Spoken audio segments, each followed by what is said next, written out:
म्हणजे फिल्म क्षेत्रामध्ये, मालिका क्षेत्रामध्ये तुमचे वाईट अनुभव काय आले म्हणजे नक्की? त्याचे खूप फॉलोअर्स, त्याला कामं वगैरे वगैरे, हे हा मूर्खपणा आहे. एखादी गोष्ट सहजासहजी उपलब्ध असेल, द्राक्ष, आता आपण नाशिकची द्राक्ष हो.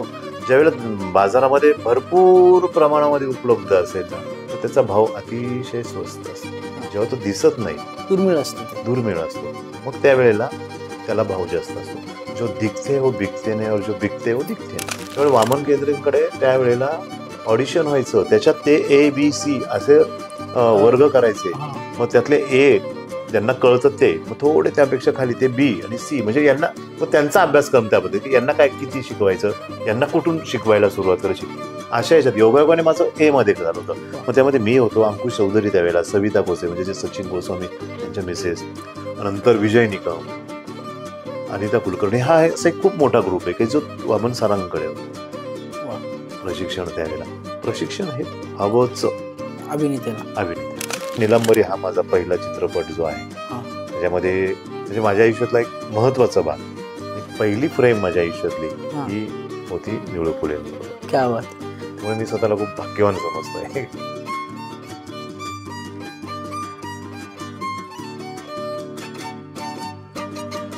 नमस्कार मित्रांनो, माझं नाव आहे हेमराज गावित. मी तुम्हा सर्वांचं माझ्या कार्यक्रमामध्ये स्वागत करतोय, ज्याचं नाव आहे हलक्या फुलक्या गप्पा विथ हेमराज. मी ते विविध क्षेत्रातल्या मान्यवरांना बोलवतो आणि त्यांच्याशी हलक्या फुलक्या गप्पा मारतो. तर आज आपल्या या कार्यक्रमामध्ये आलेले सुप्रसिद्ध अभिनेते, ज्यांचं नाव आहे धनंजय वाबळे, यांनी अनेक चित्रपट आणि मालिकांमधनं काम केलेलं आहे. तर आज आपण त्यांच्याशी हलक्या फुलक्या गप्पा मारूया. चला तर आपण आपल्या कार्यक्रमाला सुरुवात करू.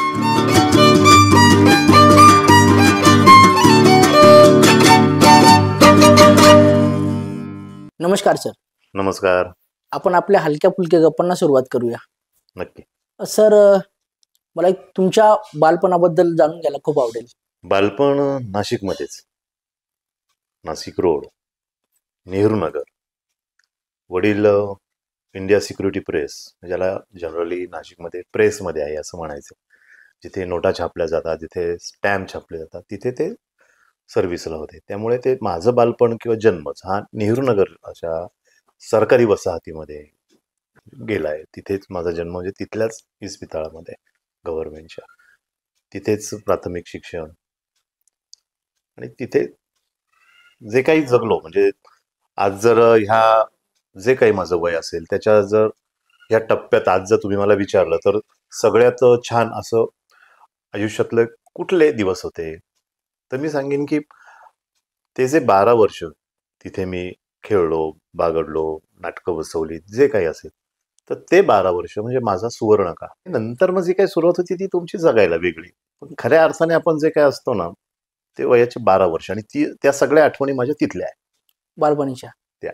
म्हणजे तुम्ही जी नाटकाची परंपरा आहे किंवा नाटक हे तुमच्या लहानपणातच इन झालं तुमच्या आयुष्यामध्ये. हो, कारण त्या आमच्या त्या नेहरू नगर या वसाहतीमध्ये पूर्वी गणेश उत्सव जे असतो त्यावेळेला 10 दिवस कार्यक्रम असायचे. मग कीर्तनापासून सुरुवात व्हायची, एक 4-6 सिनेमे असायचे मराठी, लोकनाट्य असायचं, आणि कधीतरी एकदा मी एक थोडं रिअलिस्टिक आपलं जे रेग्युलर नाटक असतं ते, बाकी लोकनाट्य असायचं, हा. ऑर्केस्ट्रा, असं काहीतरी. ते सगळे 10 दिवसाचा तो आमच्यासाठी एक मेजवानी असायची, कारण पूर्वी दूरदर्शन आपल्यापर्यंत, टीव्ही हे हो. माध्यमच घरापर्यंत नव्हतं. बरोबर.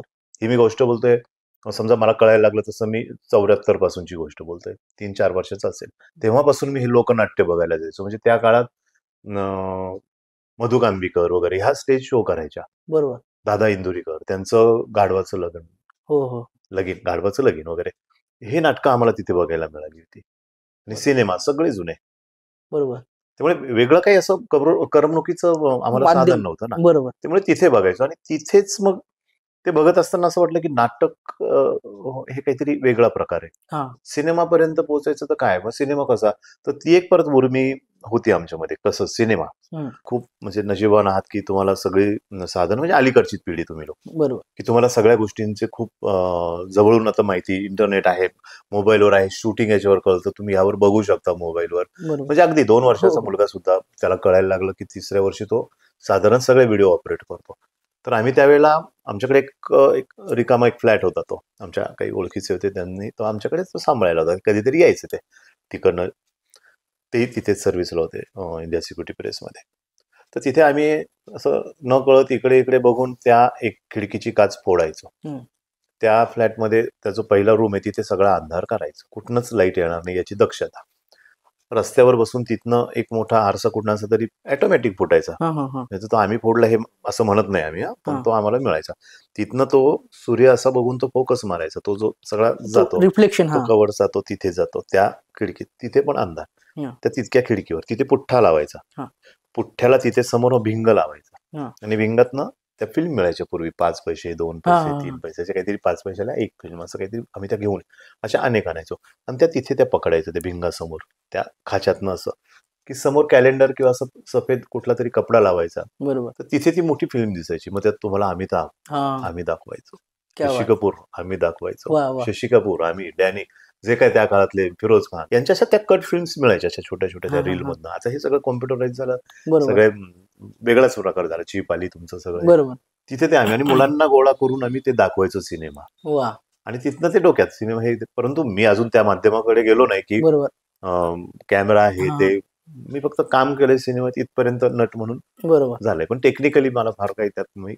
पण ते लहानपणी टेक्निकली आम्ही डिरेक्टरच होतो ना, कॅमेरामन आम्हीच होतो ना, की दाखवायचं. ती उत्सुकता असायची ते एक प्रेझेंटेशन करण्याचं. म्हणजे आमच्या सिनेमामध्ये अमिताभने पण काम केलंय बालपणीच्या, असं सांगायला हरकत, कारण ती फ्रेम तुम्ही पकडायची आणि त्या गोष्टी असायच्या. आणि त्याचं कारण असं म्हणतो मी, गंमत म्हणून भाग निराळा, की दूरदर्शन नाही, सिनेमा बघायला जायचं म्हणजे घरापासून एक 5 किलोमीटर लांब, आणि लहान मुलांना तो प्रवास तितका शक्य नसायचा. आई वडील घेऊन जातील सिनेमा बघायला, तेव्हा तो सिनेमा बघितला जायचा. बरोबर. आणि पूर्वी इतकं नव्हतं बॅड.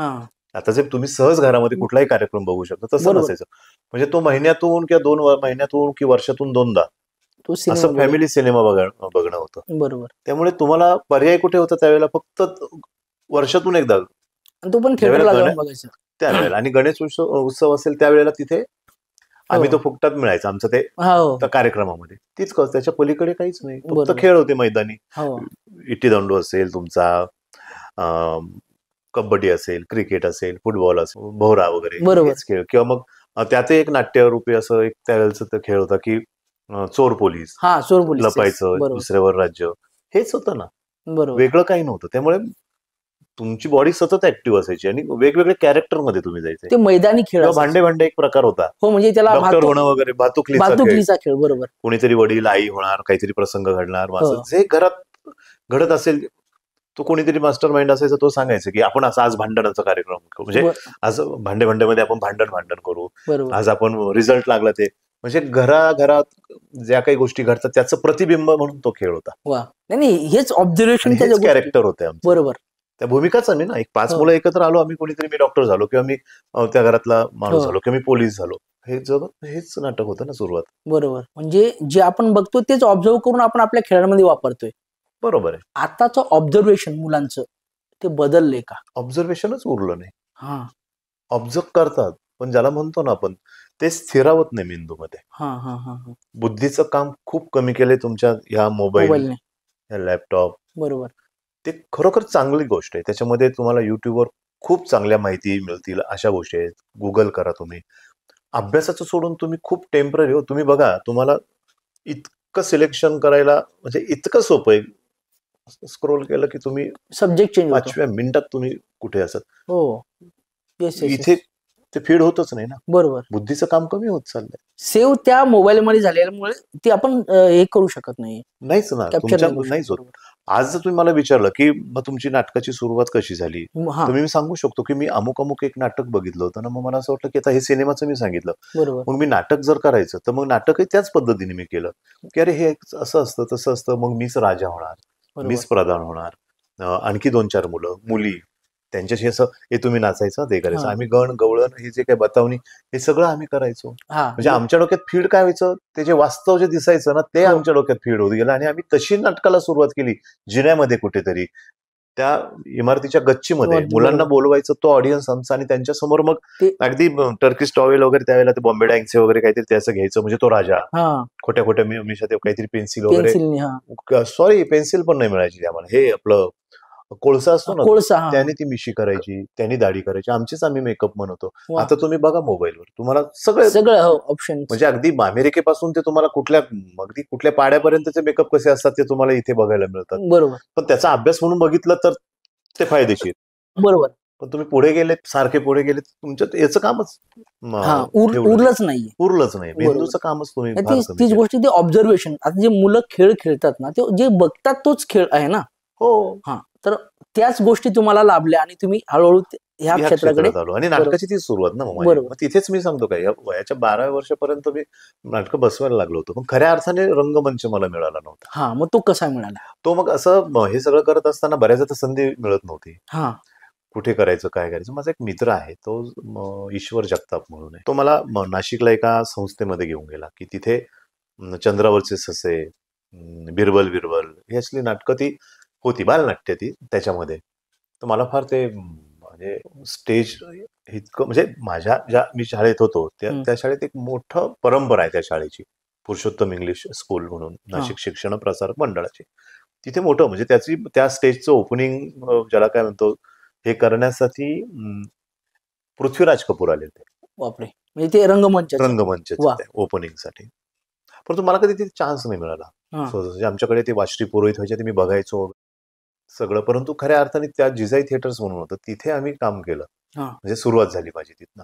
पण पहिल्या दिवशी जे पहिला माझा प्रयोग होता, त्या प्रयोगात सुद्धा मी गेलो तर समोर बघतो तर प्रेक्षक म्हणजे मुलंच ना, बालनाट्य ते. बरोबर. आम्ही अगदी बघायचो, साया वगैरे घ्यायला मुलं यायचे. आम्हाला फार त्याच वेळेला हिरो झाल्यासारखं वाटायचं. आणि ज्यावेळेला खऱ्या अर्थाने आम्ही नाटक सुरू केलं, समोर बघतो तर मुलं थप्पी खेळ खेळतायत. काही जण बघतायत, काही जण काही नाही. नैराश्य आलं मग.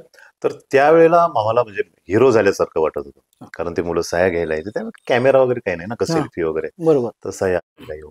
परंतु ज्यावेळेला ऍक्च्युअल नाटक सुरू झालं तर मुलं खेळ खेळताय, थप्पी, मी पकडलं तुला वगैरे वगैरे वगैरे. मग त्यावेळेला एक नैराश्य आलं की अरे यार आपण, पण मग ती उर्मी आतून होतीच ना. मग पुन्हा पुन्हा करत गेलो काम, आणि मग वेगवेगळे मग लिहायला पण लागलो बालनाट्य. खरं तर बालनाट्यापासून सुरुवात झाली, मग राज्यनाट्य स्पर्धा, त्यामध्ये मला मग कामं मिळायला लागली. तिथनं मग तो प्रवास सुरूच झाला.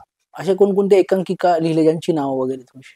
लिहिलेल्या तसे मी बालनाट्य जास्त लिहिले. त्याच्यामध्ये एक रात्रभूताची आहे, ब्रुसली वर्सेस चार्ली चॅप्लिन आहे, वन वे आहे, एक पाऊल आहे, डेस्टिनी आहे, टेक केअर आहे, अनेक.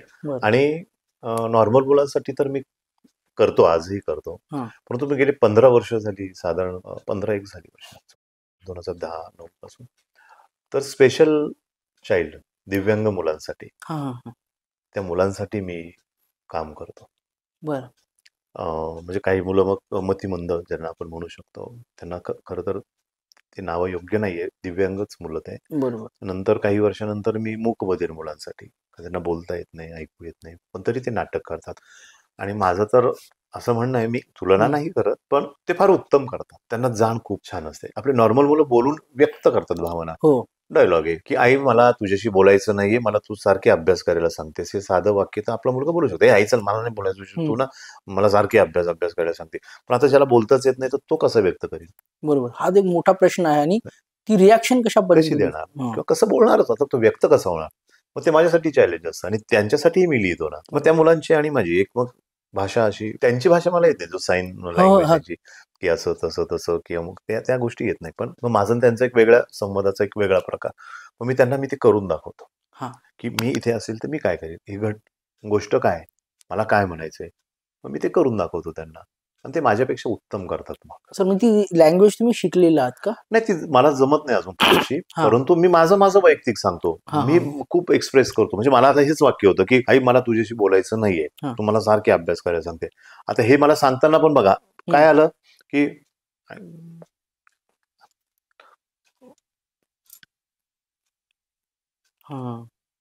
हे त्यांना कळलं, कळलं आम्हाला. आता ही काही ती भाषा नाही, बरोबर. पण ती एक रिॲक्शन आहे, जी मुवमेंट मधनं पण होते. ऍक्शन रिॲक्शन, त्यांना ते कळतं ते बरोबर. आणि मग ते आमचा एक वेगळा बाउंडिंग होतं. बरोबर. नवीन मुलं बॅच असते ना नाटकातले, काही जुने असतील, काही नवीन असतात. ते नवीन असतात, त्यांना थोडं जड जातं, आणि मलाही जड जातं, यांना कळत नाही तोपर्यंत.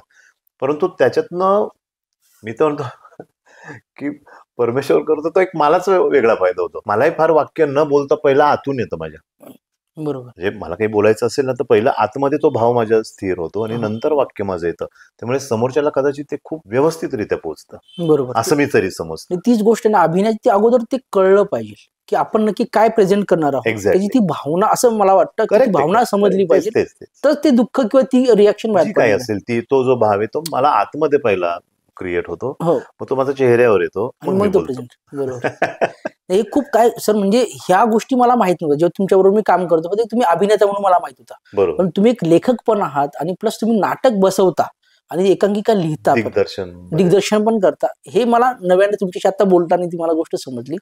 आणि त्यात तुम्ही त्या दिव्यांग मुलांच्या बरोबर राहून ती गोष्ट करताय किंवा त्यांच्याकडनं हो, बोलतं करतात. कारण काय त्यांना कोण आहे हो? हो.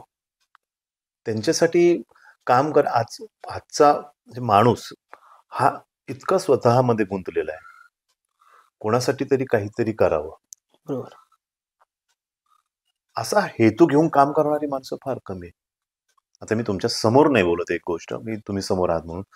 पण आज कलावंतांच्या व्यथा, भावना, त्यांचं मन, स्वभाव कळावं यासाठी तुम्ही आत्ता हलक्या फुलक्या गोष्टी विथ हेमराज बरोबर. हा कार्यक्रम आहे. हा काही सोपा नाहीये बरोबर. की तुम्ही हा जो करतायत की एक 4 कलावंत आमच्याकडे यावेत, त्यांनी त्यांचं मत मनोगत मांडावं, मनोगत व्यक्त करावं, खंत असेल, चांगलं काही असेल, शेअर करावं, काहीतरी तुम्हाला हे समाजामधली ही देवाणघेवाण आहे. हा कार्यक्रम हा सोशल आहे, ऍक्च्युली खऱ्या अर्थाने सोशल आहे, सामाजिक कार्यक्रम. बरोबर. तसं त्या मुलांसाठी काम करायचं तर ते सोशल आहे माझ्यासाठी. नाही, खरं. मला होतो फायदा.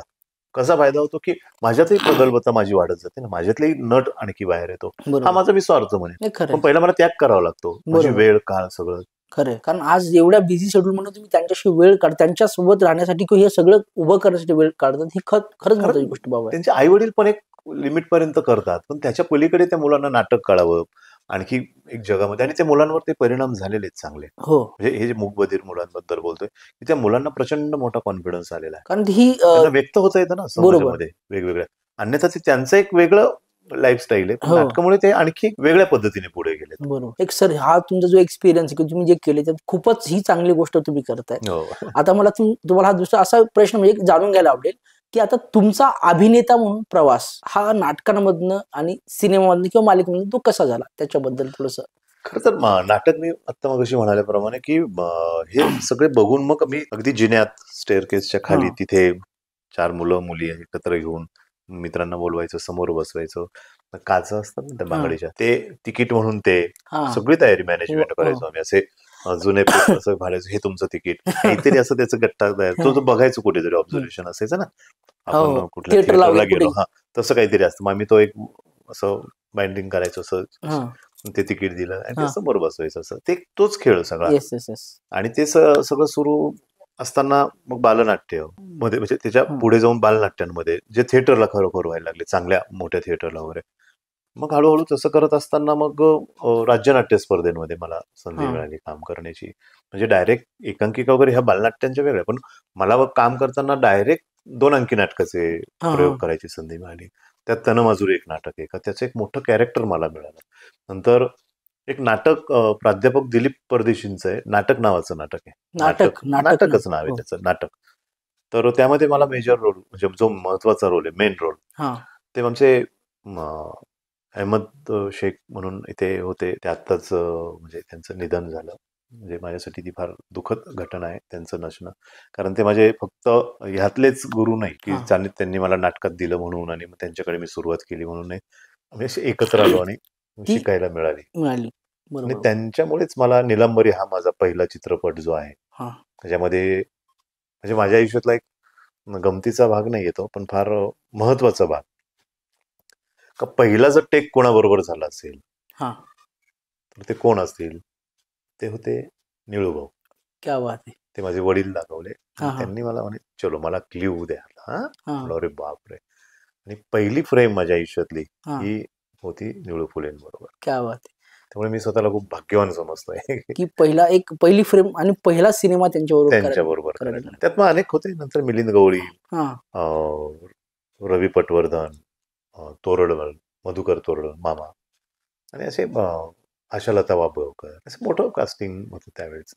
आणि सर तुम्हाला तुमच्या म्हणजे आयुष्यात आलेले सिनेमे किंवा चांगल्या भूमिका सिनेमातल्या त्याच्यामध्ये थोडंसं ऐकायला आवडेल. तसे म्हणजे जे काही होते तसं तर कुठलीही भूमिका ही महत्वाची असते बरोबर. त्या सिनेमासाठी. पण सावरखेड एक गाव, हा तर त्याचं एक मला कॅरेक्टर ते होतं माझं त्यात पोलीस इन्स्पेक्टर. हा पण त्यावेळी माझे सगळेच मित्र त्यामध्ये, म्हणजे डिरेक्टर पासून ते जवळजवळ क्राऊड मध्ये काम करणाऱ्यांपर्यंत जवळजवळ माझे सगळे मित्र होते. म्हणजे आता राजू पाटील डिरेक्टर होते, हो, हो. आता ते नाहीये. पण बरोबर. आपण जर म्हणजे मला नाही वाटत काही वावगं वेगळं काही बोलतोय किंवा चुकीचं बोलतोय. तर मराठी सिनेमा जो बदलला, हा हा पूर्वी एक बऱ्यापैकी साचेबद्ध असा एक सिनेमा बनायचा, परंतु खऱ्या अर्थाने बदल घडायला लागले. त्यातला सावरखेड हा एक फार महत्वाचा आहे, की तिथलं मराठी सिनेमाचं परसेप्शन बदललं, त्याचे अँगल्स बदलले म्हणजे बदलत स्टोरीज गेले जे सगळ्या नरेशन जे पद्धतीने. होतं आधी होते समजा आवर्जून सांगावं बिनधास्त नावाचं चंद्रकांत कुलकर्णींचा एक सिनेमा होता. हा, त्याने थोडासा तो आयाम मोडला होता मराठीचा, तो एक वेगळ्या पद्धती हा, धाटणीचा तो सिनेमा. सिनेमा. कट्टू त्याच्यानंतर मला असं वाटतं की मध्ये येऊन गेले, म्हणजे अनाथ सारखे वगैरे सिनेमा, हो भेट हो सारखा एक सिनेमा, ते वेगळ्या पद्धतीचे येऊन गेले. बरोबर. म्हणजे अमोल पालेकरांचा अनाथ होता. परंतु सावरखेड एक गाव ह्याने सगळ्या गोष्टी बदलल्या. स्टार कास्ट जो बघितलं तर विक्रम गोखले, सदाशिव अमरापूरकर, श्रेयस तळपदे, अंकुश चौधरी, मकरंद अनासपुरे, उपेंद्र लिमये, म्हणजे मराठी मोठी कास्ट असलेलं सगळे आज हे सगळे कुठल्या कुठे हो मोठे मोठे, म्हणजे तोपर्यंत तसं बघायला गेलं तर सगळे एक वाटेवर होते हो प्रगतीच्या. बरोबर. मग ती सुरुवातच होती, पण यानंतर ते सगळ्यांचं चित्रच बदललं या सिनेमामुळे. हा सगळ्यांनाच सगळेच, एक हो. आणि सर म्युझिक डायरेक्टर बद्दल बोलले गेलं तर आज अतुल सरांचं हो हो ती हो, ते पण बरोबर आहे. कारण त्याचा पण म्हणजे दोघांचाही पहिला सिनेमा, सिनेमा हा. म्हणून तर तो होता सावरखेड एक गाव. बरोबर. आणि मी त्यांच्या घरी गेलो होतो. हा आज अतुल सरांच्या हो, मी असा बसलो होतो, मला माहित पण नाही. म्हणजे आतमध्ये त्यांचं रेकॉर्डिंग ते सगळं ते तिथे ते गेले, तिथे काहीतरी त्यांचं ते सुरू होतं. हा कुठेतरी गोरेगावला कुठे मला तर आठवत नाही, कारण डबिंग वगैरे होतं माझं कुठल्या तरी सिनेमाचं, आणि आम्ही सगळे सोबत होतो. हा हा तर त्यावेळी बघितलं का म्हटलं अरे अरे हे लोक, ते नंतर कळलं की हे दोन महान मान व्यक्ती ह्या व्यक्ती, आपल्या बरोबर. मराठी मातीतल्या, की ह्या त्या होत्या. बरोबर. ते नंतर आकलन झालं. नाही बरोबर. आणि त्या सिनेमाच्या गमती जमती म्हणजे त्यावेळेला मी इन्स्पेक्टर होतो. हा तर काहीतरी महिनाभराचं शेड्यूल होतं, नंतर एक परत 5 दिवसाचं, आणि सुरुवातीचं काय 5-25 असं काहीतरी होतं. पण मी सुरुवातीचे जवळजवळ 28 दिवस काहीतरी मी सेटवर असायचो. हा मला कळायचं ना काय नाही. तेव्हा नंतर लक्षात आलं की आमच्या राजीवने अशी गंमत केली होती की मला मुद्दाम सगळ्या तारखा दिल्या नाही. असायचो हा मी एखाद दोन पासिंग बिसिंग येते कधी कधी, परंतु तिथे इतका क्राऊड, कारण आमच्या म्हणजे सेकंद 2 सेकंद आड फ्रेम बदलत होती. हा एका सीन मध्ये हा लोकेशन गावं सुद्धा बदललेलं.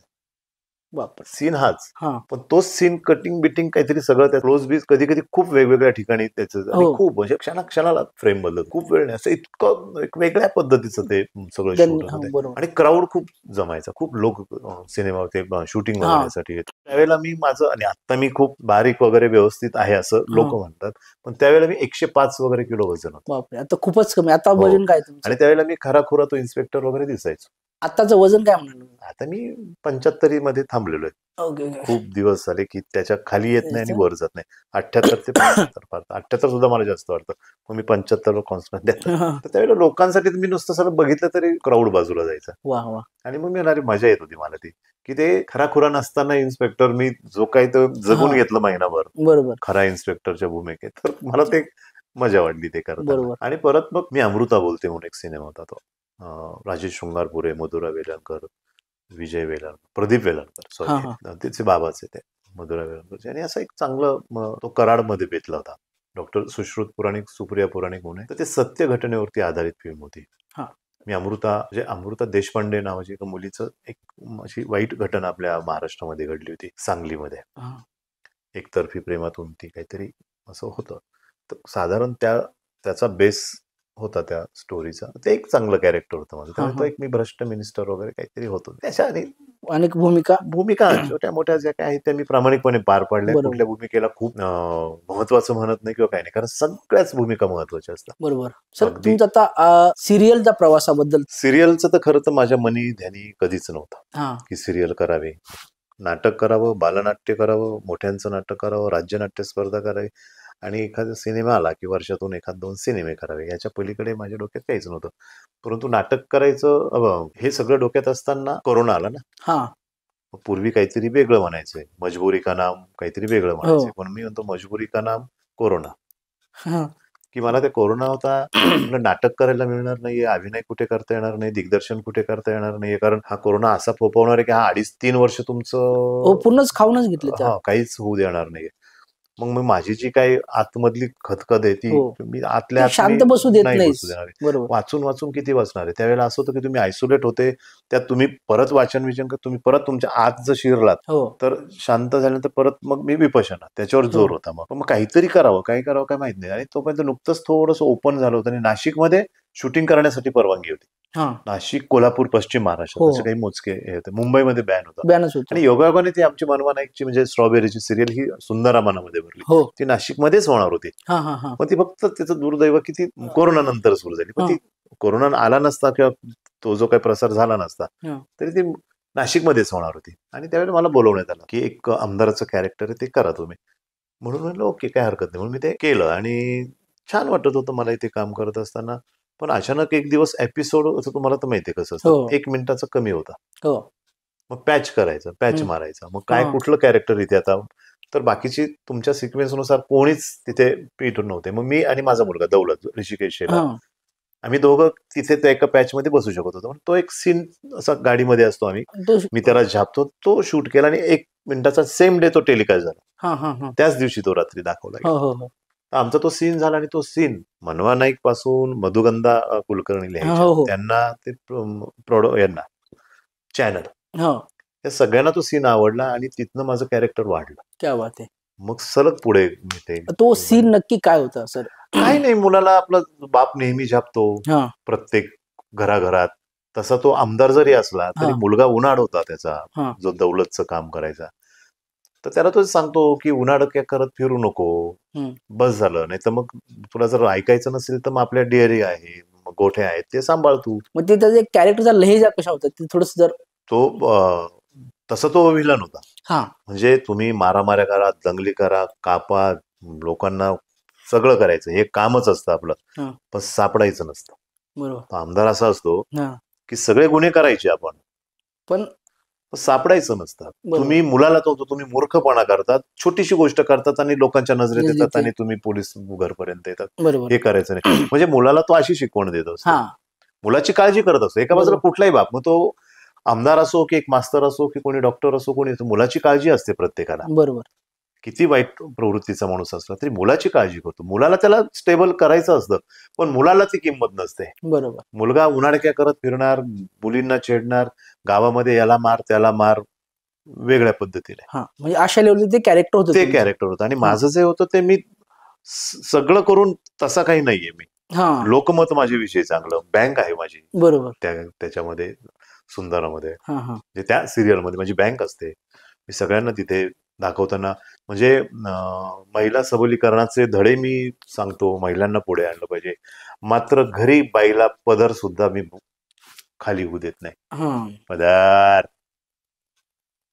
बरोबर. अशा लेव्हलची ती भूमिका एवढंच तिच्याकडे बघणार, तरी ती पदर सावरणार. म्हणजे ही साई नसते. आणि बाहेर अगदी बाहेर तो अगदी सगळ्यांसाठी तो अगदी गोड गोड, तोंडात साखर, मध, वा. डोक्यावर बर्फ. घरात मात्र त्याचा तो जो ऑरा आहे. ऑरा होता. तो म्हणजे असं होता की हा जगाला घाबरणारा दौलत. हां. तो बापासमोर मी हात जरी वर केला मी याचा हां. काही खाजवायसाठी, तरी तो घाबरतो. असं वाह! क्या बात है! असं ते. आणि मस्त मग ते ती भूमिका जेव्हा आपण हे करतो ना, त्या लेव्हलची गोष्ट म्हणजे कॅरेक्टर आपल्याला दिसतं, तसंच तुम्ही त्या लेव्हलला हे होता. म्हणजे काय म्हणजे ते इन होतं. नाही, गंमत अशी आहे की त्याला आपण एकटे जबाबदार नसतो. हां. उत्तम लिहिलेलं गेलं होतं ते. बरोबर. उत्तम लिहिलं गेलं होतं. उत्तम ते कपडेही त्याचे म्हणजे जे काही कॉस्ट्यूम. कॉस्ट्युम आहे ते प्रॉपर होते. आणि अमित छल्लार आहे डिरेक्टर. हां. त्यांनी तो असा काढून घेतला माझ्याकडनं. वाह! ते दौलतचं असेल की आमचं, म्हणजे आम्ही तर म्हणतो, म्हणजे दौलतही म्हणजे आमचा ऋषिकेश शेलार, आम्ही तेच म्हणतो की हे अमित छल्लारांनी आपल्याकडनं हे कॅरेक्टर, बरोबर. म्हणजे कुठेतरी मला असं वाटायचं मी इथे सर, मी इथे जरा लोला जातो इथे असं हो. बोलून बघतो. नाही आबा, हां. ओरा, वा एवढंच बोललं की समजायचं ओरा हा म्हणजे वरती औरती बाई सोडू नका सोडू नका. आणि मग काही ठिकाणी म्हणजे आता एक प्रसंग होता, मी तर मला आठवतो तो खूप आठवणीतला आहे, हा की अख्ख्या गावासमोर माझ्या मुलाला नाक घासायला लावलं, माफी मागायला लावली गाववाल्यांनीच, हिरोने. हा तर खरा तर तो अपमान त्या मुलाचा नसतो झालेला, त्या आमदाराचा आणि झालेलं आमदाराच्या दारात. हो आणि मग संध्याकाळी घरी सगळे गेल्यानंतर तो एक सीन असा होता की खूप म्हणजे मी व्हायलन्स होऊ शकत होतं, मी तोडफोड करू शकत होतो, सगळं करू शकत होतो, पण मी तसं काही केलं नाही. हा मग मी बोललो आम्ही सरांशी, सर हा सीन खूप लोला घेऊ का हा आणि कसं घ्यायला हवं तुम्ही? म्हटलं चिडचिड न करता घ्या म्हणे, काही प्रॉब्लेम नाही, बघूयात आपण, चांगलं वाटलं तर करू, नाही तर मग हा काय बदल करतील ते बघू. करता येईल बरोबर म्हणून आम्ही असं गेलो. तर मी तो मुलगा आणि बायको बसलेली असतील, त्या मुलाला मी ते इतक्या इतकं खाली जाऊन की राग नाही, लोभ, फक्त शांतपणे, दौलतराव हो दौलतराव, हे असं संध्याकाळी डोक्याला हात लावून बसायचं नसतं, चांगलं नसतं ते. तुम्हाला एवढा त्रास होत नसेल ना, एवढा त्रास आम्हाला तुमच्यापेक्षा शतपटीने जास्त होतोय. आणि मग ते जे समोरचे 2 कुटुंब आहे ना, हा त्यांच्याविषयी बोलतो. तर त्यांना जर रस्त्यावर नाही आणलं ना, शांतपणे म्हणजे निघून जातो. घडलंय खूप मोठं, पण मी पण त्याला ती फक्त इतकं खाली आता हा म्हणजे माता कसा माहित नाही, पण तो माईक वगैरे आमचा तो पिंटू सानू मास्टर जे होते, हा पिंटूजीच म्हणायचो आणि हा त्यांना म्हणजे मी खूप खाली जाणार, खूप खाली जाणार, कितना जाओगे? हा रिहर्सल करून घेतली. हा म्हटलं मी याच्याही पेक्षा खाली जाऊ शकतो. पण टेकच्या वेळेला जो काही सायलेन्स होता, तो इतका सायलेन्स होता की मी आणखी खाली गेलो. हो मला तो टेक होईपर्यंत असं झालं होतं की इतकं खाली गेल्यानंतर तो आवाज कॅच होईल की नाही, कारण सिरियल माध्यम आहे. बरोबर तो ambience सगळे सगळा ambience, हा तो सगळा कसा असतो कसा नाही, नॉईज सगळे. पण त्याने तो कॅच केलं होतं बरोबर, वा खूप खाली गेलं तरी. क्या बात आणि तो सीन कट झाल्यानंतर काही सेकंद म्हणजे मिनिटाच्या अलीकडे थोडेसे हा एक वेगळा सायलेन्स होता. वा क्या बात आहे. हीच त्या म्हणजे म्हणजे वस्तू हलवायचा सुद्धा कोणी आवाज, कॅमेरा सुद्धा सगळे सायलेन्स. त्यांनी कट करून तिथेच बसून राहिले होते. वा आणि तो सीन जेव्हा टेलिकास्ट झाला त्यानंतर मला किमान 5-25 मेसेज आले होते, राव भीती वाटली म्हणे, तर काय करावं आम्ही. क्या बात आहे.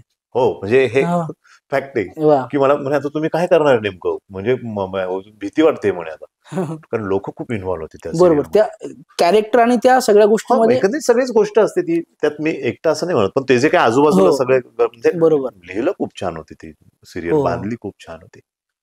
सर आता जसं तुमचा सुंदरा मनामध्ये भरली हा पहिली सिरियल होती ना ही तुमची. हो हो हा तशी पहिली. त्याच्यानंतर किती सिरियल तुम्ही केल्या आणि आणि त्यांची सातत्यानं मग कॅरेक्टर्स. ती संपल्यानंतर म्हणजे ती चालूच होती सायमल्टेनियसली. मला दुसरी एक तुझ्या माझ्या संसाराला आणि काय हो झीला चालू होती, त्यामधलं एक कॅरेक्टर चांगलं होतं. आता तो एकदम गावरान आमदार म्हणजे हा एकदम टिपिकल, आणि हा इकडे जो होता तो मिलिंद करमरकर एक हा कॅरेक्टर होतं तुझ्या माझ्या संसाराला आणि हा काय. तेव्हा अमृता पवार माझी मुलगी असते, प्रिया तुळजापूरकर माझी बायको, आणि माझा जावई तो हार्दिक जोशी म्हणजे हा राणा. हा तो राणा राणा हा म्हणून अख्ख्या खूप महाराष्ट्राला महाराष्ट्रामध्ये फेमस आहेत ते सगळ्यांना हार्दिक माहिती. जोशी. हो आणि मग ते कॅरेक्टर होतं ते अतिशय धूर्त कपटी, मुलीवर प्रचंड प्रेम, मुलगी म्हणेल ते म्हणजे मुलीला साठी तो जीव देणार. त्याची भाषा वगैरे काहीशी वेगळी होती. नाही नाही, तो टिपिकल, तो हा करमरकर म्हणजे तो अगदीच शुद्ध, म्हणजे तो अगदी कोकणस्थ वगैरे असं हा एकदम टिपिकल. आणि हा जो होता आमदार हा म्हणजे एकदम गावरान एकदम. गावरान नाशिकचा, तो हा अगदी म्हणजे "ए, तुझ्या मायला हा वगैरे बोलतानाच ते अशाच पद्धतीने बोलणार. बरोबर हा सॉफ्ट होता खूप. हा वाटताना खूप दिसायला वगैरे खूप छान असं ते एकदम सॉफ्ट, कधी कुणाला वाटेल की हा काहीच म्हणजे असं, बरोबर परंतु हा आतून पैसे, हा म्हणजे त्याला प्रत्येक पाऊल टाकलं तर पैसे निघाले पाहिजे अशा प्रवृत्तीचा. मग तो मुलीला ज्या घरात देतो हा त्या घराची सुद्धा वाट लावून, ज्याला म्हणतो आपण अलीकडचा शब्द, त्यांचे सगळे वाताहत करतो, हा आपसापसात सगळ्यांच्या हे करतो, आणि भांडण तिथे तो त्यांची प्रॉपर्टी हडपण्यात स्वतःच्या येते. नावे करून, आणि त्याला हे माहितीये की माझ्यानंतर ही प्रॉपर्टी माझ्या मुलीचीच आहे, बरोबर माझी मुलगी मोठी व्हावी, म्हणजे मुलीबद्दलचं प्रेम अशा वेगवेगळ्या पद्धतीने, ती एक वेगळी शेड होती. हा तर ते एक कॅरेक्टर म्हणजे. बरोबर. आणि अजून असं तुमचं कोणतं कॅरेक्टर जे तुमच्या आठवणीत तुम्हाला राहिलं आणि तुम्हाला ते करायला मजा आली. तर तसे बघा हा. काय, आपण सगळ्या भूमिकेमध्ये खूप आतून अशी होतो, त्यामुळे बरोबर तसं अवघड. परंतु काय झालं, सुंदराचा जो आमदार होता हा त्याला लोकांनी खूप प्रेम दिलं, बरोबर त्यामुळे मी त्याच्यात अडकणं खूप हा हा स्वाभाविक आहे ना, कारण कुठे गेल्यानंतर खूप पर्सनली लोक इन्व्हॉल्व्ह व्हायचे त्या कॅरेक्टरमध्ये. आणि मी बघितलंय या माध्यमामध्ये हा हा हा सिरियलचं की लोक ना ते मेंबर तुमच्या घरातले होऊन जातात. बरोबर म्हणजे एकदा मी असं मुंबईला चाललो होतो, काहीतरी डबिंग होतं माझं कशात फिल्मचं, मी चाललो होतो आणि रस्त्यात मला एका कसाऱ्याच्या तिथे मी थांबलो चहा घेऊ. काही फॅमिलीज आल्या माझ्याशी बोलायला लागले की, आणि त्यातली एक आजी आल्या, त्या योगायोगाने काहीतरी ते देशमुख वगैरे असं काहीतरी नातेवाईक वगैरे असं काहीतरी विषय झाला आमचा. तर त्या आजी रडायला लागल्या. म्हणजे तुम्ही होते तोपर्यंत म्हणे तो दौलत बरा वागत होता, आता फार बिचारा आहे, असं काहीतरी. म्हणजे तिच्या आयुष्यात कोणीतरी दौलत होती, की जो त्रास देत होता. कोणीतरी बरोबर आबासाहेब असेल, बरोबर. जो मी होतो त्या आमदार, की जो फक्त त्याला घाबरत हो होता. हो हो. म्हणजे इतके पर्सनली इन्व्हॉल्व असतात. Yes yes. कारण ही जेव्हा सिरियल लिहिली जाते तर ते हेच चित्रीकरण जे आपण जे ऑब्झर्व करतो तेच आपण मांडण्याचा प्रयत्न हो. करतो. आणि सुंदराचं कसं झालं, त्या दरम्यान लॉकडाऊन असेल कारण किंवा काय, परंतु प्रचंड प्रमाणात ती चालली. म्हणजे खूप आर्टिस्ट लोकांनी, डिरेक्टर लोकांनी सुद्धा ती सिरियल, म्हणजे आज मी जातो ना, हा तर सगळे मला त्या कॅरेक्टरने ओळखतात, बरोबर की तुम्ही ते सुंदरात ना, आबासाहेब आमदार तुम्ही होते ना. बरोबर. मग मी बाजूला जाऊच शकत नाही ना हा त्या ह्याच्या. म्हणजे बरोबर. मी त्यापेक्षाही कदाचित चांगलं जर वेगळं कॅरेक्टर आणखी केलं जास्त तरी पहिलं प्रेम ते पहिलं प्रेम ना. बरोबर ती गोष्ट तसं येते. हो. आणि सर मला हे विचारायला आवडेल की आता तुमचा एवढा गाढ अभ्यास आहे, म्हणजे तुम्ही एक लेखक आहात, तुम्ही दिग्दर्शक आहात आणि आता तुम्ही अभिनेता पण त्या लेवलला तुम्ही नाव कमवलेलं आहे. तर तुमचे आवडते दिग्दर्शक कोण आहेत? नाटकातले किंवा सिनेमातले किंवा डेली सोपचे? पण डेली सोपच्या तर मला अमित छल्लारेंचं नाव जरा प्रामुख्यानं समोर येत आहे, की त्यांच्याबरोबर जास्त काम केल्यामुळे. नंतर अमित सावर्डेकर, हा तसे सगळेच उत्तम आहे. हा सुर्वे आहेत ते, ते सावलीला होते माझ्याबरोबर, किंवा पुष्कर आहेत, पुष्कर रसम सर. रसम सर. हा प्रत्येकाची कामाची पद्धत पद्धत वेगळी आहे. आपल्याशी जो आता मगाशीच विषय झाला, विठ्ठल विठ्ठल डाकवे सर. दाखवे सर, ते एक वेगळ्या पद्धतीने हो घेतात काम करण्याची पद्धत. प्रत्येकाची पद्धत आहे, आपण कुठे किती मॅच होतो तो. त्यामुळे असं हा एक आवडतो किंवा तो आवडत नाही असं म्हणणं अवघड असतं. हा कारण प्रत्येकाचं एक काम करण्याची पद्धत आहे ना पद्धत आहे वेगळी. आणि ती आपण ऍक्सेप्ट करून त्या पद्धतीने आपण हे हा, करतो. कारण तो त्यांचं, कारण डेली सोपला तुम्हाला माहिती आहे, की खूप स्पीड लागतो कामाचा, बरोबर की इतके सीन निघणं आहे, ते पाहिजे तेवढं फुटेज, आणि सगळेच खूप सर्कमस्टन्सेस खूप वेगळे असतात काम करताना ते. बरोबर. त्यामुळे तुम्हालाही मॅच व्हावं लागतं. चांगलं वाईट असं काहीच नसतं. मग तुम्हाला तो तितक्या पद्धतीने पटापट तुम्हाला ते देणंच आहे, बरोबर असं आहे. त्यामुळे सिरियलचं तर तुम्हाला माहिती आहे, की बरोबर. किती स्पीड लागतो तो. फुटेज काढणं आहे दिवसभरात इतकं आहे. त्यामुळे तिथे मर्ज होणं, आणि प्रत्येक डिरेक्टरला वाटतं की मी जास्तीत जास्त कसं फुटेज देईन, चांगलं काम कसं काढून घेईन नटांकडून, प्रोडक्शनकडनं. कारण त्याचं पण एक स्वतःचं एक अस्तित्व असतं ना, त्यालाही ते करायचं असतं. त्यामुळे त्याच्याबरोबर समरस होणं हे तर मी तो नटाचं काम आहे खूप. आणि मी सोपवून देतो, सर तुम्ही सांगा हा सीन कसा करायचा आहे, फार आपलं डोकं लावायचं नाही. मग त्यांनी ते सांगितल्यानंतर मग त्यांच्याशी संवाद साधून, मग हे असं केलं तर चालेल का, तसं करू का, एक शब्द जरी मला बदलायचा असेल तर विचारून घेतो, की हे वाक्य असं बदलून बघू का, याच्यातला हा शब्द इकडे इकडे, त्यानंतर ओके चालेल, आणि मग ते करतो. हे तुम्ही बघितलंय. बरोबर हं. आहे. सर एक म्हणजे आता सिनेमे मराठी किंवा हिंदी याच्यामध्ये आवडता सिनेमा कोणता आहे तुमचा किंवा आवडता डिरेक्टर? आता मणिरत्नम सारखा का फार एकदम मोठा डिरेक्टर हिंदीमध्ये बघा, बाकी जुने तर मग बाकी खूपच आहे. मग श्याम बेनेगेले, गोविंद निलानी, हो म्हणजे आम्ही जे काय, आम्हाला खूप मोठे सिनेमे होते. म्हणजे आम्ही तर त्यावेळेला, म्हणजे ह्या अशा लेवलला असताना आम्ही अमोल पालेकरांचे बघितलेत सिनेमे, किंवा गोविंद निलानींचा तुम्ही जर अर्ध सत्य बघितलं असता, हो की एक खरं वाटावं. मुळात हे माध्यमच काय, की खरं वाटावं, यासाठी हा सगळा उठाठेव जो आहे हो तिथे हो ते तेच अर्ध आहे ना. सत्यमतची ती एक भूमिका आहे यांची आपली सदाशिव अमरापूरकर आहे, हा ओमपुरी ओम आहे. पुरींची जी भूमिका आहे म्हणजे इन्स्पेक्टरची, म्हणजे ती मला अशी इतकी खरी वाटली ना सर, की तो असताना जेव्हा जो दारू न पिता, म्हणजे अगो दारू प्यायल्यानंतर त्याचं जे कॅरेक्टर चेंज व्हायचं ते वेगळं, आणि रिअल लाईफ मध्ये जे असतं त्याचे कॅरेक्टर ते वेगळं, अशी दोन कॅरेक्टर जे त्यांनी ती केलेली आहेत ती नाही, नाही, खूपच वेगळी तो आहे. सिनेमा खरा, म्हणजे चुकून ते सगळं खरं वाटायला हो लागतं. इतकं सत्य आहे ते, मानलं अर्ध बरोबर. सत्य. हो, म्हणजे एवढं. आणि ती जी काही समाजातली जी काही आहे वास्तवता, ती हो त्यांनी तो विषय म्हणून वेगळा, पण ते इतकं सुंदर ते टिपतात, बरोबर. गोविंद निलानी तो लिहिलेला आय थिंक विजय तेंडुलकरांनी आहे का? बहुतेक. आय हो थिंक हो असं हो, मला वाटतं की तेंडुलकर त्यांनीच लिहिलेला तो सिनेमा, कारण मी लिहिलेलं. जेव्हा रिसर्च करत होतो ना बरोबर बरोबर. तेव्हा तो सिनेमा किंवा माझ्या तुम्ही बघण्यात आला. हिंदीमध्ये सदमा घ्या, सदमा. कमल हसनचा. हो सदमा मी नाही बघितलंय सर, पण जो सिनेमा बघितला किंवा संपला, म्हणजे माझं मत आहे हम्म, की की संपल्यानंतर 4 दिवस तुमच्या डोक्यातून जात नाही, किंवा 4 तास तुमच्या डोक्यातनं जात नाही.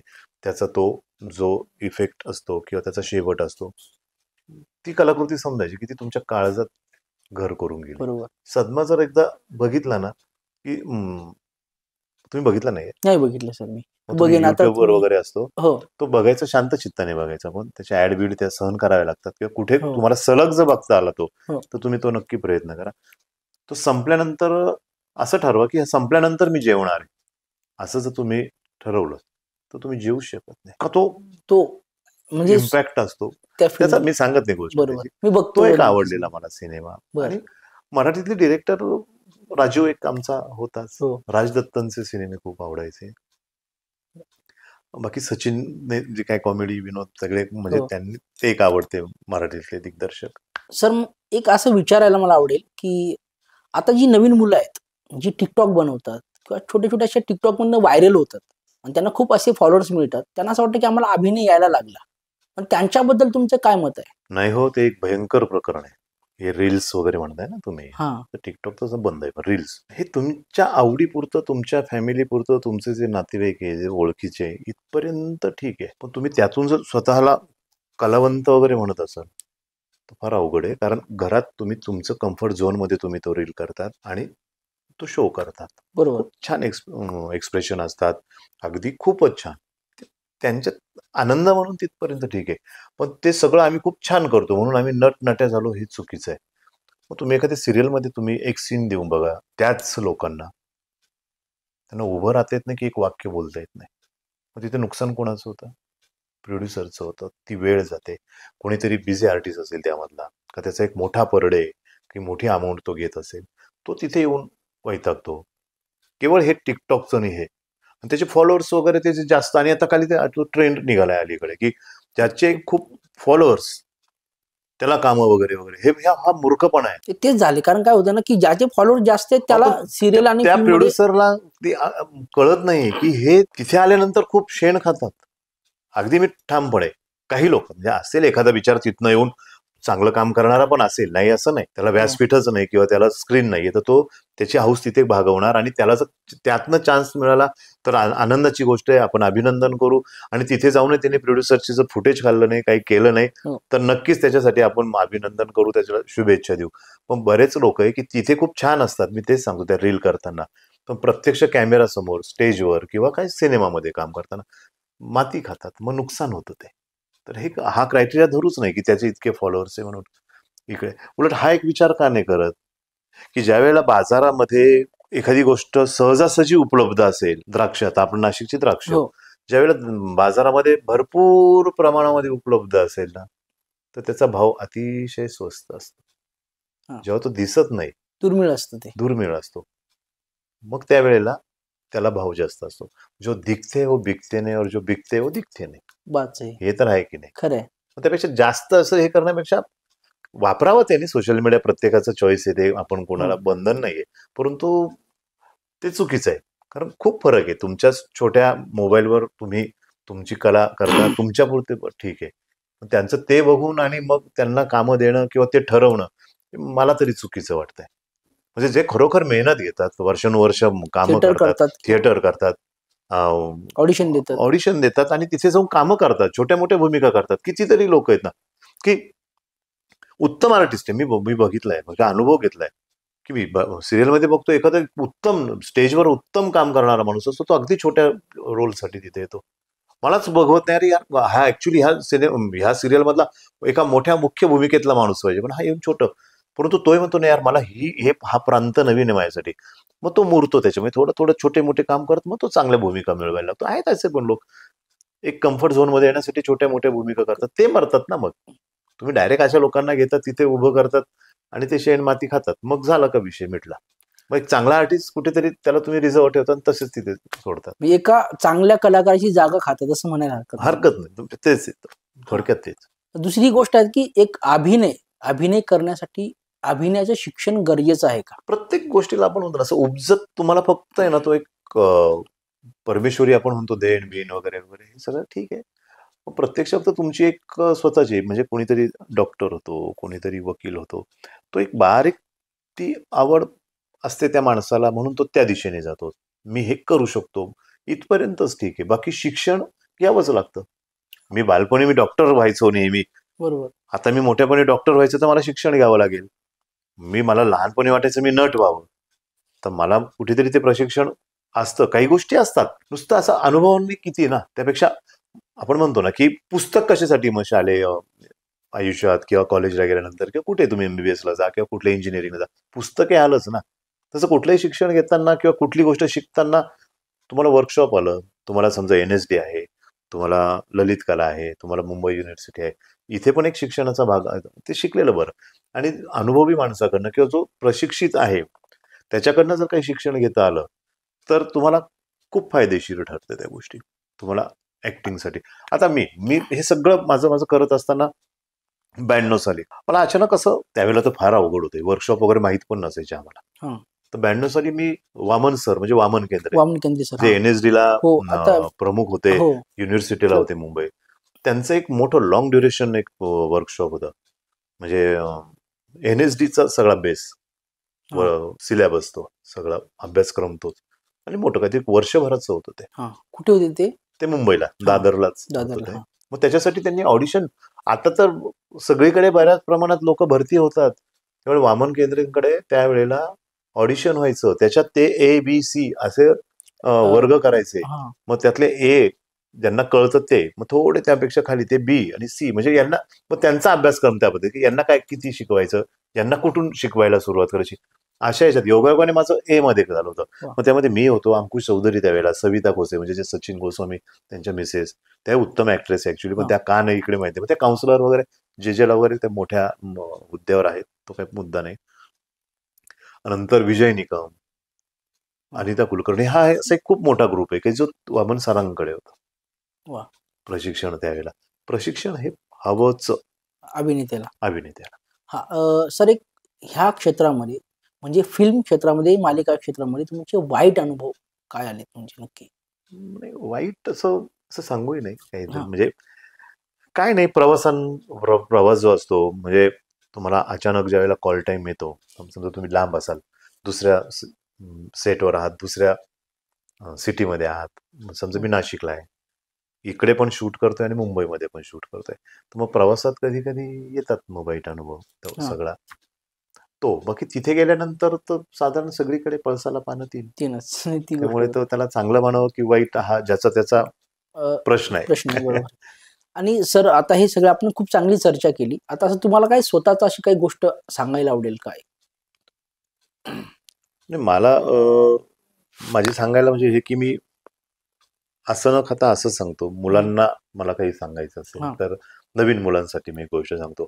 जसं आता तुम्ही हा मुद्दा मांडला की प्रशिक्षण वगैरे हवं का, तर ते हवंच.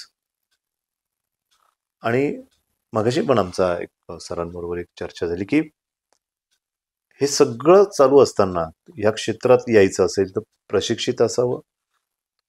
वैयक्तिक आयुष्यामध्ये जर आपल्याला नट किंवा या क्षेत्रात जर काही करता आलं नाही, यात खूप प्रांत आहे, फक्त अभिनेता नाही, डिरेक्टर आहे, लेखक आहे, त्याच्यापासून मग तुमचे कॅमेरामन आहेत, खूप मोठं क्षेत्र आहे.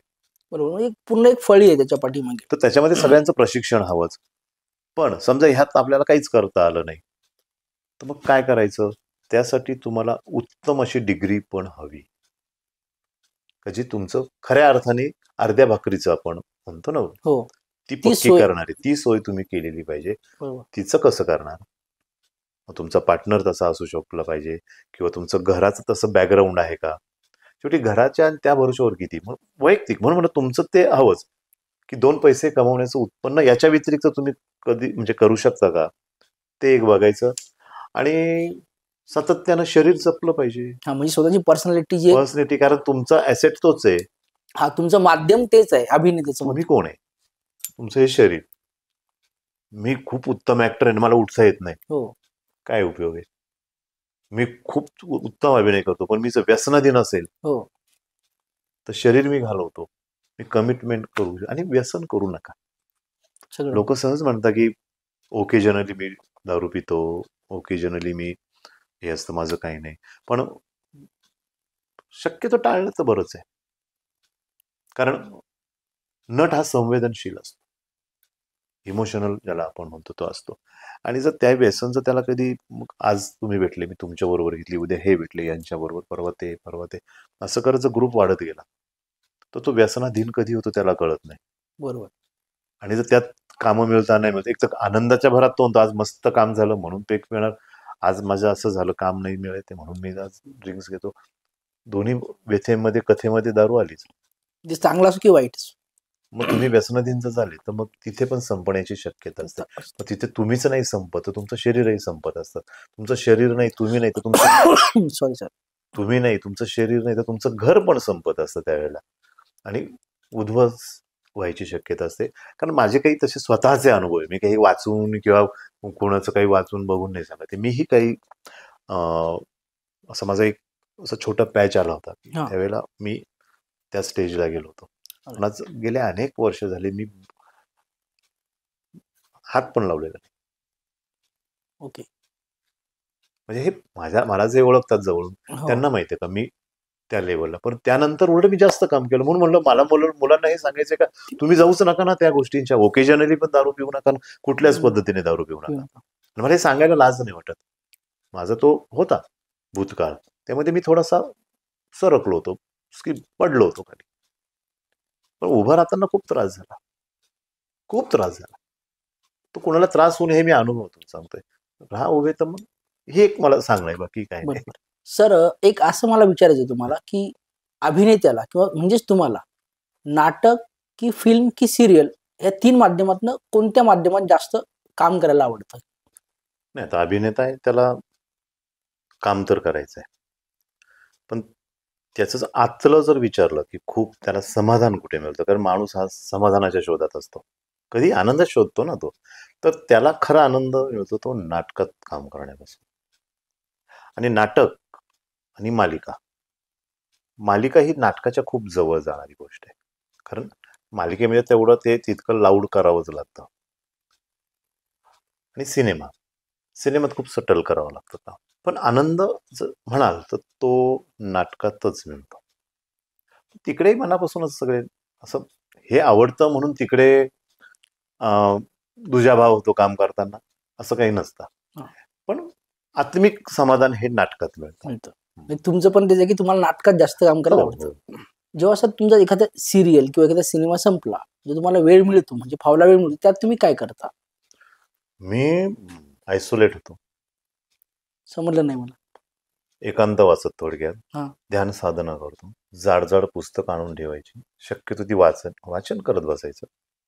आणि अगदी सिलेक्टेड जे काही माझे मित्र आहेत तिथे 3 तास जाऊन त्यांच्याशी गप्पा मारायची. म्हणजे फॅमिली फ्रेंड्स आहे बरेच, म्हणजे सदानंद जोशी असतील किंवा आणखी इतर कोणी, त्यांच्याकडे जायचं, गप्पा मारायच्या, नितळ गप्पा. मग त्यामध्ये काही नाही, ती वेळ फक्त छान की परत येऊन वाचन.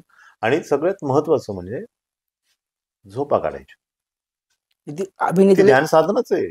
झोप काढलं तुम्ही कोणाचंच नसतात, बरोबर. स्वप्न पडलं एखादं तर तिथे कुठेतरी असतात ना. त्यामुळे तो एक आहे. आणि वाचन करतो. कारण वाचनाने काय होतं माहितीये का, तुमचं एक खरोखर म्हणजे खूप पूर्वीपासून आपण ऐकतो, लहानपणापासून ऐकतो, खूप लोकांनी म्हणजे आपल्याला गुरुजनांनी सांगितलंय खूप की वाचन करावा, वाचाल तर वाचाल. ती एक म्हण आहे, वाचाल तर वाचाल. ती म्हण आहे ना, म्हणतात ना ते, आणि ते खरं आहे. म्हणजे एकदम असंच झालं की माझी 2 सिरियल बंद पडल्या, म्हणजे संपल्या होत्या. माझ्याकडे काम नव्हतं काही. 1 महिना हाती होता, कारण जी काही सुरू होणार होती ती दिवाळी नंतर सुरू होणार होती. आणि भर दिवाळीमध्ये काय करायचं, परत मित्रांकडे जावं तर ते आपल्या कामात सगळे, मी बऱ्यापैकी रिकामा होतो. त्यावेळेला मी एक नासिरुद्दीन शाहचं पुस्तक आणि एक लमाण लागून आत्मचरित्र ते मी वाचायला घेतले. तर म्हणजे 8 दिवस दिवाळी कधी संपली कळलं नाही. आणि मला ह्या 2 मोठ्या व्यक्तींबरोबर मी 8 दिवस प्रवास केल्याचं मला समाधान. इतके सुंदर 2 पुस्तकं आहेत ते. सर तुम्ही या आमच्या शो मध्ये आलात आणि आमच्याशी मनमोकळ्या गप्पा मारल्यात. आणि सर तुम्हाला कसं वाटलं या आमच्या शो मध्ये येऊन? नाही, तुम्ही नाव दिलंय हलक्या फुलक्या गप्पा विथ हेमराज. तर या हलक्या फुलक्या नव्हत्या, ह्या खूप काळजातल्या गप्पा होत्या, आतून आलेल्या सगळ्या. खूप म्हणजे छान वाटलं मला हा कार्यक्रम, म्हणजे तुमच्याशी ह्या गप्पा मारताना आतल्या गोष्टी काही बोलताना आपल्याला स्मरणात जात असतात काही गोष्टी, आपण पुढे जात असतो, पण तुम्ही त्या उकरून पुन्हा एकदा मला, उलट मीच तुम्हाला धन्यवाद देतो, तुमच्या टीमला धन्यवाद देतो की तुम्ही हा विषय घेऊन वेगवेगळ्या पद्धतीने मांडून माझ्याकडनं काढून घेतलं, म्हणजे मला परत रिफ्रेश केलंय तुम्ही. खरं तर मीच तुमचा आभारी आहे की तुम्ही मला या कार्यक्रमामध्ये बोलवलं आणि बोलण्याची संधी दिली. हं.